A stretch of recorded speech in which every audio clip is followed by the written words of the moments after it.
ಔಷಧ ಅವಳ ಹತ್ತಿರ ಅದೆಲ್ಲ ನಿಮ್ಗೆ ಗೊತ್ತಾಗಿಡ ಮೂಲಿಕೆಗಳಿಂದ ತಯಾರು ಮಾಡೋದು. ಆ ಔಷಧವನ್ನು ಹಾಕಿ ಕೊಟ್ಟರೆ ದಿನ ಮುಂಜಾನೆ ಮನೆ ಮುಂದೆ ಬಾಯಿ ಹಚ್ತಿದ್ರಂತ ಅಷ್ಟು ಜನ ಬರ್ತಿತ್ತಂತ. ಈ ತೊನ್ನು ರೋಗ ಎಷ್ಟು ಕಾಡ್ತೈತಿ ಅನ್ನೋದು ನಿಮಗೆಲ್ಲ ಗೊತ್ತಾಯಿತು. ಇವತ್ತು ಎಷ್ಟೇ ವಿಜ್ಞಾನದ ಬಲದಿಂದ ಶಾಪ್ ಕೊಟ್ಟು ಮಾಡ್ತಾರಂದ್ರೆ ಸಂಪೂರ್ಣ ಹೋಗೇ ಇಲ್ಲ. ನಮ್ಮೂರಾಗ 10-20 ಜನ ಹುಡುಗರೆಲ್ಲ ಒದ್ದಾಡ್ತಾರೆ ಆ ವಿಷಯಕ್ಕೆ. ಆದರೆ ಅವ್ರು ಶಿವಾನಂದ ಪಾಟೀಲ್ ಹೇಳಿದ ಪ್ರಕಾರ ತೊನ್ನು ರೋಗ ಸಂಪೂರ್ಣ ಗುಣ ಆಗಿರ್ತಕ್ಕಂಥ ನೂರಾರು ಉದಾಹರಣೆಗಳನ್ನು ನಾನು ನೋಡ್ತಿದ್ದೆ ನಮ್ಮ ಅಜ್ಜಿದ ದಿವಸ. ಅಷ್ಟು ಜನ ಪಾಳಿ ಹೆಚ್ಚು ಮನೆ ಮುಂದೆ ಬರ್ತಿದ್ರು. ಆದರೆ ಅಜ್ಜಿ ಒಂದು ದೌರ್ಬಲ್ಯ ಏನು ಅಂತಂದ್ರೆ, ಈ ಪಾರಂಪರಿಕ ವೈದ್ಯರು ನಿಷ್ಣಾತರಾದವರು ತಮ್ಮ ಗುಟ್ಟನ್ನು ಬಿಟ್ಟುಕೊಡ್ಬೋದು.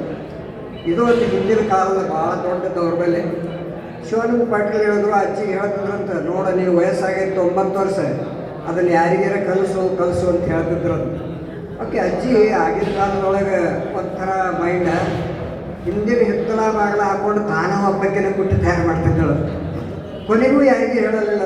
ಶಿವಾನಂದ ಪಾಟೀಲ್ ಅಂತಿರೋದು, ನೋಡಿ ಸತ್ತುವರಿ ಅಂದರೆ ಈ ಔಷಧ ಇಲ್ಲೇ ಮುಡಿಗೆ ಹೋಗತ್ತೆ, ಅದನ್ನು ಎಷ್ಟು ಜನ ಗುಣಾಕಾರ ನಮ್ಮ ಮನೆಗೆಲ್ಲ ಅವರೇ ಬರ್ತಾರೆ ದಿನ, ಅದಕ್ಕೆ ಈ ಔಷಧ ಕಲಿಸಿ ಹೋಗು ಅಂತ ಎಷ್ಟು ಹೇಳಿದ್ರು ಅಜ್ಜಿ ಕೊನೆಗೂ ಆಗ ಹೋಗಿಬಿಟ್ಟಳು.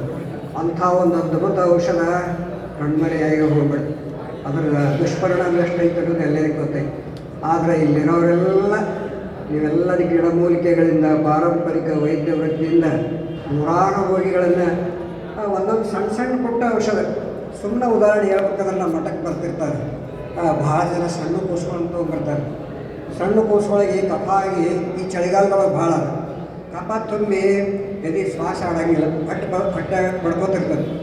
ಎದೆ ಒಳಗೆ ಒಂದೇ ಸಮನೆ. ಅದರ ದುಷ್ಪರಿಣಾಮ ಏನು ಅಂತಂದ್ರೆ ಅದೆಲ್ಲ ಹಾಗಾತು ಅಂತಂದ್ರೆ ಕೂಸುಗಳಿಗೆ ವಿಪರೀತ ಜ್ವರ ಬಂದುಬಿಡ್ತದೆ.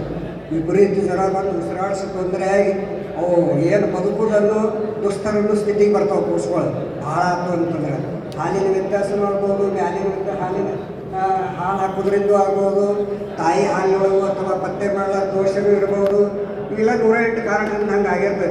ಕಫ ಭಾಳ ತುಂಬಿಲ್ಲ, ಸಣ್ಣ ಕೂಸಿನ ಶಕ್ತಿ ಕಡಿಮೆ ಇರೋದ್ರಿಂದ ಒಂದೇ ಸಮನೆ ಯಾವಾಗಲೂ 24 ತಾಸು ಕಿರಿಕಿರಿ ಮಾಡೋದು, ಜ್ವರ ಬರೋದು, ಹೊಟ್ಟೆ ನಿದ್ರೆ ಮಾಡೋದಿಲ್ಲ, ಯಾವಾಗಲೂ ಇಷ್ಟೆಲ್ಲ ಕಿರಿಕಿರಿ ಮಕ್ಕಳನ್ನು ತೊಗೊಂಡ್ಬರ್ತಾರೆ.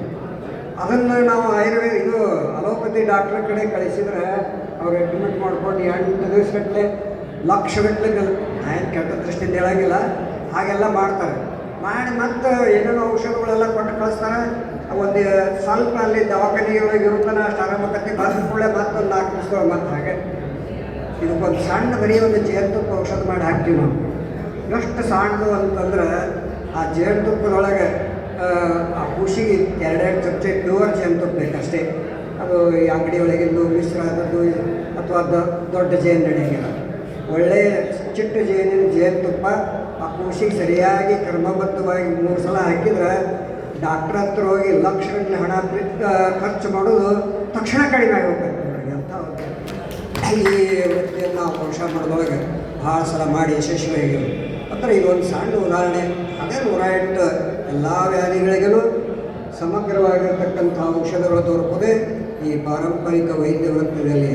ಅದನ್ನು ಒಂದು ಸ್ವಲ್ಪ ನಿಸ್ವಾರ್ಥ. ಅದರೊಳಗೆ ಇನ್ನೊಂದು ಏನು ದೊಡ್ಡ ದೋಷ ಅಂದರೆ ಇದ್ರ ಬಗ್ಗೆ ನಂಬಿಕೆನ ಭಾಳ ಕಡಿಮೆ ಜನರದ್ದು. ಆ ನಂಬಿಕೆ ಕಡಿಮೆ ಇರೋದ್ರಿಂದ ಇವ್ರು ಯಾರು ಔಷಧ ಮಾಡ್ತಾರೆ ಮುಂದಿನವ್ರಿಗೆ ಕಲಿಸೋದೇ ಇಲ್ಲ. ಯಾಕಂದರೆ ಅವ್ರು ನಂಬೋದೇ ಇಲ್ಲ. 100 ಮಂದಿ ಕಲಿಸಿದಾಗ ಒಬ್ಬ ಏನರ ಫಾಲೋ ಮಾಡ್ತಾರೆ, ಅದನ್ನು ಉಳಿದವರೆಲ್ಲ ಅದರೊಳಗೆ ಏನಿತ್ತು ಬಿಡು ಅಂತಂತಾರೆ. ಆದರೆ ನೀವೆಲ್ಲ ಇಷ್ಟು ಜನ ಸೇರಿರಲಿಲ್ಲ, ಎಲ್ಲ ಹಿರಿಯರಾದಿರಿ, ಔಷಧದೊಳಗೆಲ್ಲ ತಜ್ಞರಾದಿರಿ, ಬಹಳಷ್ಟು ಔಷಧಗಳ ಇದನ್ನು ಮಾಡಿದವರು ಇದ್ದೀರಿ. ನಿಮ್ಮ ಹಿಂದೆ ಮತ್ತು 10 ಜನರನ್ನು ತಯಾರು ಮಾಡಿದರೆ ಅದರೊಳಗೆ ಒಬ್ಬರೇ ಉಳ್ಕೊಂಡು ಆ ವೃತ್ತಿಯನ್ನು ಮುಂದುವರಿಸ್ತಾನೆ. ಆ ದಿಶೆಯೊಳಗೆ 25 ವರ್ಷದಿಂದ ಪ್ರಾರಂಭ ಆಗಿರ್ತಕ್ಕಂಥ ಈ ವೈದ್ಯ ಪರಿಷತ್ತು ಬೆಳ್ಳಿ ಹಬ್ಬವನ್ನು ಆಚರಿಸ್ತಾ ಇದೆ ಅಂತಂದ್ರೆ ಬಹಳ ದೊಡ್ಡ ಸಂತೋಷದ ಸಂಗತಿ. ಈ ಸಮಾರಂಭಕ್ಕೆ ಬರಲಿಕ್ಕೆ ನಮಗೊಂದು ಸ್ವಲ್ಪ ಲೇಟ್ ಆಯ್ತು. ನಾವು ಭಾಳಷ್ಟು 10:30ಗೆ ಬಿಟ್ಟಿವಿ ಅಂತಂದರೂ 1 ಗಂಟೆ ಹಿಡಿತಾರೆ ಇಲ್ಲಿ ಬರಕ್ಕೆ, 18-20 ಕಿಲೋಮೀಟರ್. ಯಾಕಂದ್ರೆ ರಸ್ತೆ ಎಲ್ಲ ಬಹಳ ಅಸ್ತವ್ಯಸ್ತ. ಅವಾಗ ನಮ್ಮ ರಚಯ ಫೋನ್ ಮಾಡಕತ್ತಿ, ಯಾಕೆ ಲೇಟ್ ಆಯ್ತು ದೌಡ್ ಬರ್ಬೇಕಲ್ಲ, ಎಷ್ಟು ತಡ ಆಯ್ತು ಎಲ್ಲ. ಅಲ್ಲಿ ಹೋಗ್ತಾ ಬರಲಿಲ್ಲ, ಜನ ಎಲ್ಲ ಬರಬೇಕಲ್ಲ. ಯಾಕಂದ್ರೆ ನಾವು ಭಾರತೀಯರು, ನಮ್ಮ ಟೈಮ್ ಹೆಂಗೆಲ್ಲ ಅಂದ್ರೆ 11 1 ಗಂಟೆಗೆ ಹೋಗ್ತೈತಿ. ನಮ್ಮದು ಇದನ್ನು ಹಂಗೆ ನಾವೆಲ್ಲ ಮೊದಲು ವಯಸ್ಸಿನಾಗ ಅಗದಿ ಕರೆಕ್ಟ್ ಟೈಮ್, ಸಿದ್ದೇಶ್ವರಪ್ಪ ಕೂಡ ನಾನು ಅಗದಿ ಕರೆಕ್ಟ್ ಮೇಂಟೈನ್ ಮಾಡ್ತಿದ್ದೆ. ಮುಂದೆ ಇತ್ತೀಚೆಗೆ ಕಾರ್ಯಕ್ರಮ ಹೋದಾಗ ನಾವು ಹೋಗಿ ಸರಿಯಾದ ಸಮಯಕ್ಕೆ ಕುಂತ್ರೆ ಮಂದೆಲ್ಲ ಕೊಡ್ಬೇಕಾದ್ರೆ 3 ತಾಸು ಕುಂಡ್ರು ಬಾಳೆ ಬರ್ಲಕ್ಕಂತ್ರಿ. ಅದಕ್ಕೆ ಅದಕ್ಕೆ ನಾನು ಈಗ ಲೇಟ್ ಮಾಡೋಕ್ಕೆ ಶುರು ಮಾಡಿದೆ. ಹಾಗಾಗಿ ಒಂದು ಅರ್ಧ ಗಂಟೆ ಲೇಟ್ ಆಯಿತು. ದಾರಿ ಒಳಗೆ ರಸ್ತೆಯೂ ಸ್ವಲ್ಪ ಭಾಳಷ್ಟು ಕಚ್ಚರ ರಸ್ತೆ ಇರೋದಕ್ಕೆ ಸ್ವಲ್ಪ ಲೇಟ್ ಆಯಿತು. ತಾವೆಲ್ಲ ಅನ್ಯತಾ ಭಾವಿಸಬಾರ್ದು. ಇಂಥ ಒಂದು ಪಾರಂಪರಿಕ ವೈದ್ಯ ಪರಿಷತ್ತಿನ ವತಿಯಿಂದ ಬಹುಶಃ ಈಗ ಮತ್ತು ಈ ವೃತ್ತಿಯನ್ನು ಮಾಡೋದು ಒಂದು ಸ್ವಲ್ಪ ತಾಂತ್ರಿಕವಾಗಿ ಅಥವಾ ಕಾನೂನಾತ್ಮಕವಾಗಿಯೂ ಬಹಳಷ್ಟು ಸಮಸ್ಯೆ ಅದಾವೆ. ಹೋದರೆ ಏನಾದ್ರು ಬಂದ್ಬಿಡ್ತದೆ ತಲೆ ಮೇಲೆ. ಹಾಗೆ ಇದನ್ನು ಒಂದಿಷ್ಟು ಸರ್ಕಾರ ದೃಷ್ಟಿಯಿಂದ ವೈದ್ಯ ಪರಿಷತ್ತಿನ ವತಿಯಿಂದ ಅಧಿಕೃತವಾದ ಪರವಾನಗಿಯನ್ನು ಸರ್ಟಿಫಿಕೇಟ್ ಪಡೆದು ಅವರ ವೃತ್ತಿಯನ್ನು ಮಾಡಲಿಕ್ಕೆ ಸರಿಯಾಗಿ ಮಾಡಿದರೆ ಅದಕ್ಕೊಂದಿಷ್ಟು ಭಾಳ ಅನುಕೂಲ ಆಗತ್ತಿರು. ಈ ದೃಷ್ಟಿಯಿಂದ ನೀವೆಲ್ಲ ಹಿರಿಯರು ಒಂದಿಷ್ಟು ಪ್ರಯತ್ನ ಮಾಡಬೇಕು. ಹೌದಾಗಿ ಈ ಪರಿಷತ್ ಅಂತ ಹೆಸರು ಕೇಳಿ ನನಗೆ ಭಾಳ ಸಂತೋಷ. ಯಾಕಂದ್ರೆ ಈ ದೇಶಿ ಔಷಧ ಕೊಡೋರಿಗೆ ಔಷಧ ಕೊಟ್ಟು ಹಿಂಗಾತ್ ನೋಡಂತೂ ಭಾಳ ಅಲಿಗೇಷನ್ ಭಾಳ ಬರ್ತಾವೆ. ಹೌದಲ್ರಿ? ಮತ್ತು ಸಾಕಷ್ಟು ಅದರಿಂದ ಇದೂ ಆಗ್ತದೆ. ಅದಕ್ಕೆ ಆ ದೃಷ್ಟಿಯಿಂದ ಈಗ ಏನಾಗಲೇ ಇವರಿಗೆ ಮೇಡಮ್ ಅವ್ರಿಗೆ ನೀವು ವಿನಂತಿ ಮಾಡ್ಕೊಂಡಿರಲ್ಲ, ಈ ಅವರ ಸಂಪೂರ್ಣ ತಜ್ಞರಾದ ಬಳಿಕ ಅವರನ್ನು ಪರೀಕ್ಷೆ ಮಾಡಿ ಅವರಿಗೆ ಅದಕ್ಕೆ ಯೋಗ್ಯದಾರಂತ ಅನ್ನೋದು ನಿರ್ಣಯ ಮಾಡಿ ನೀವು ಒಂದು ಸರ್ಟಿಫಿಕೇಟ್ ಕೊಟ್ರಿ ಅಂದ್ರೆ ಆ ಪ್ರಶಸ್ತಿ ಇದರಿಂದ ಅವರು ತಮ್ಮ ವೃತ್ತಿಯನ್ನು ಮಾಡಲಿಕ್ಕೆ ಸಾಧ್ಯ ಆಗ್ಬೋದು.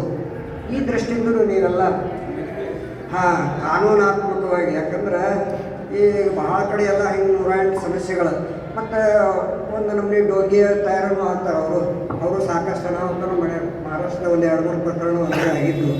ಹಾಗೂ ಆಗಬಾರ್ದು ಅಂತಂದ್ರೆ ಇಲ್ಲಿ ನೀವು ವೈದ್ಯ ಪರಿಷತ್ ಮಾಡಿದ್ರೆ ಯಾಕಂದ್ರೆ ಕರ್ನಾಟಕದ ಐತಿ, ಬಿಜಾಪುರ ಜಿಲ್ಲಾ ಘಟಕ ಐತಿ ಅಂದ್ರೆ ನೀವೆಲ್ಲ ಒಂದು ತಜ್ಞರ ಹಿರಿಯರೆಲ್ಲ ಕೂತ್ಕೊಂಡು ಯಾರು ಇದ್ರೊಳಗೆ ಬರ್ತಾರೆ ಅವ್ರು ಸರಿಯಾಗಿ ಅಭ್ಯಾಸ ಮಾಡಿ ಯಾವುದಕ್ಕೆ ಏನೇನು ಕೊಡ್ಬೇಕು ಅನ್ನೋದು ಅವ್ರಿಗೆ ಸಂಪೂರ್ಣ ಜ್ಞಾನ ಇದ್ದವ್ರಿಗೇ ಆ ಸರ್ಟಿಫಿಕೇಟ್ ನೀವು ಕೊಟ್ರಿ ಅಂತಂದ್ರೆ ಅದರ ಮೂಲಕವಾಗಿ ಪಾರಂಪರಿಕ ವೈದ್ಯ ವೃತ್ತಿಯನ್ನು ಮುಂದುವರಿಸಲಿಕ್ಕೆ ಸಾಧ್ಯ.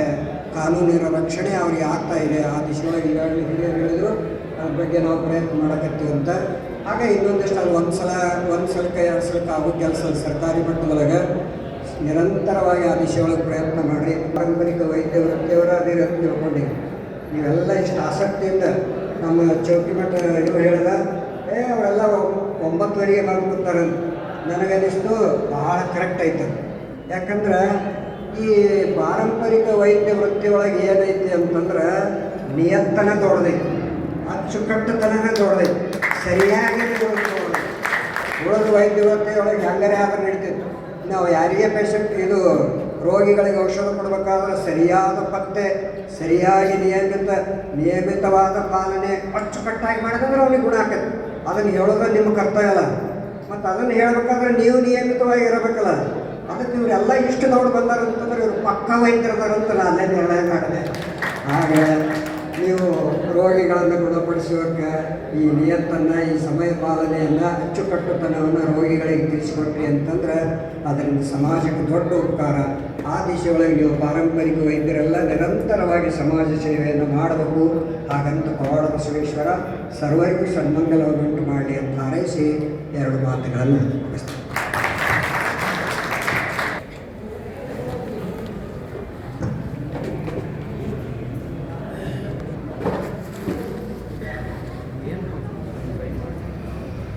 ದಯವಿಟ್ಟು ಅನ್ಯತಾ ಭಾವಿಸಬಾರ್ದು. ನಾವು ಬೇರೆ ಒಂದು ಕಾರ್ಯಕ್ರಮಕ್ಕೆ ಹೋಗ್ಬೇಕಾಯ್ತು. ನಿನ್ನೆ ಸಾಯಂಕಾಲ ಫೋನ್ ಮಾಡಿ ನಮ್ಮ ರಾಸಾಯನಿಕ ಹೇಳಿದ ಕೂಡಲೇ ಅನಿವಾರ್ಯವಾಗಿ ಬಂದೆ. ಈಗ ಮತ್ತೊಂದು ಕಡೆ ನಾವು ಹೋಗ್ಬೇಕಾಗೈತಿ.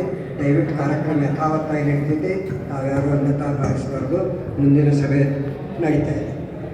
ಧನ್ಯವಾದಗಳು.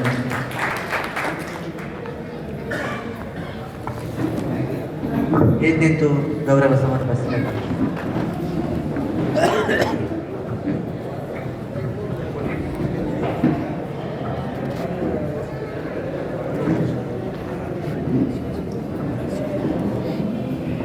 ಇವತ್ತಿನ ಕಾರ್ಯಕ್ರಮದ ಅಧ್ಯಕ್ಷತೆಯನ್ನು ವಹಿಸಿರುವಂಥ ವೈದ್ಯ ಜಿ ಮಹದೇವಯ್ಯ, ಅಧ್ಯಕ್ಷರು ಪಾರಂಪರಿಕ ವೈದ್ಯ ಪರಿಷತ್.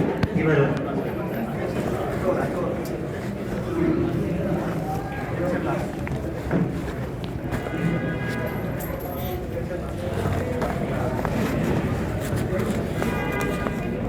ರಾಜೀವಿನಿ ಬ್ರಹ್ಮಕುಮಾರಿ ಸರೋಜಿನಿ ಅಕ್ಕನವರು ಈ ಕಾರ್ಯಕ್ರಮದ ಕುರಿತು ಮಾತಾಡಬೇಕು.